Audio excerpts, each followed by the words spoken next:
তো আমরা শোনা হয় না আমাদের। আরো যে পালাগুলো আছে ভগবান বলেছিলেন উপলীলার ভিতরে আছে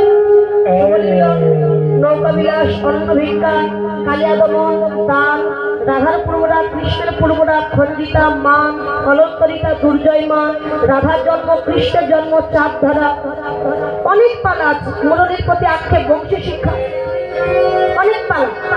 এই পালাগুলো কিন্তু আমাদের শোনা হয় না, শুধুই 6টা পালা, 8টা পালাও কোথাও হয় না।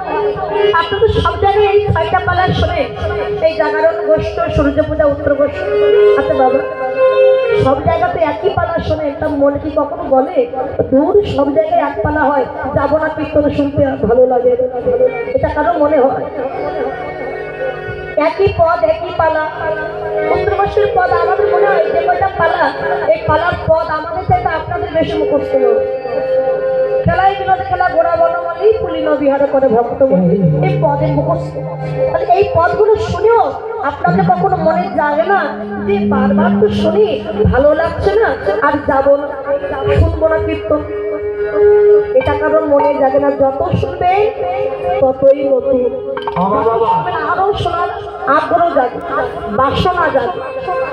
আজকে মহাপ্রভু খেলা খেলছে, হরি নামের খেলা, বিনোদ খেলা, নতুন। এই হরিনাম নয় রে ভাই, আরেক হরিনাম আছে, এই হরিনাম নিয়ে যাবে সেই হরি।